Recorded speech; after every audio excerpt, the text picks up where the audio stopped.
The night was calm at the small-town police station.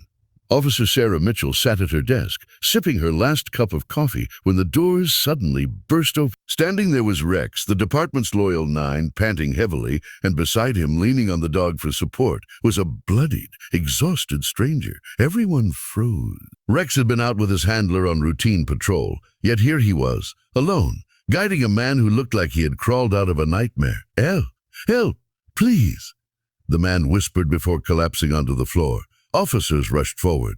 The man's shirt was torn, soaked in blood. Sarah knelt beside him, pressing a cloth to his wounds. Stay with me. You're safe now. Between ragged breaths, the stranger muttered. There, holding them, in the warehouse. People, children, please, stop them before it's too late.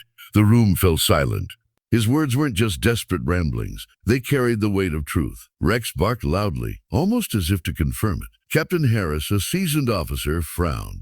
We can't just storm into some warehouse based on the word of a wounded stranger. We need proof. But Sarah wasn't ready to dismiss it.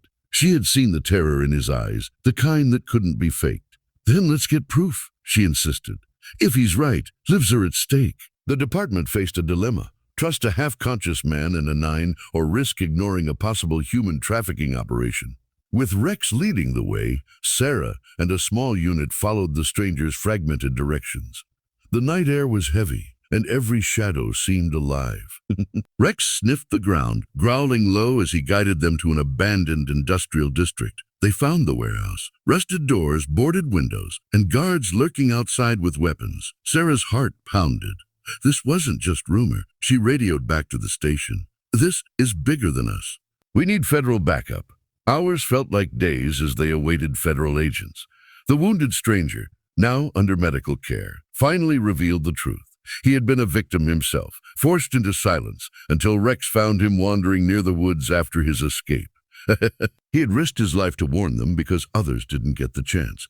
Sarah squeezed his hand. You did the right thing. We'll finish what you started. Dawn broke, painting the sky with streaks of orange as unmarked vans rolled in. Federal agents joined the local police. Eva's local police. With shields, rifles, and Rex at the front, they surrounded the warehouse. The raid was swift but brutal. Shouts filled the air, gunfire crackled, and inside, the sight was enough to break anyone's heart. Dozens of people, young and old, locked in cages and rooms, terrified and weak. When Rex pushed open one of the doors, children rushed to him, clinging to his fur, crying tears of relief. He stood tall, wagging his tail softly, as if to say, "You're safe now." The operation was hailed as one of the biggest trafficking busts in the state. News outlets called it the raid triggered by a dog. But for Sarah and the team, the true heroes were two unlikely figures. A stranger who had endured hell to speak up, and a loyal 9 who refused to leave him behind. The man, after weeks of recovery, returned to the station one day. He hugged Sarah, tears streaming down his face. You didn't just save me, you saved them all. Sarah looked down at Rex, who was lying proudly at her feet. She smiled. And no, he did. In the end, this story wasn't just about crime or justice, it was about courage. A wounded man who refused to stay silent. A dog who understood when no one else did. And officers who chose to listen instead of doubt.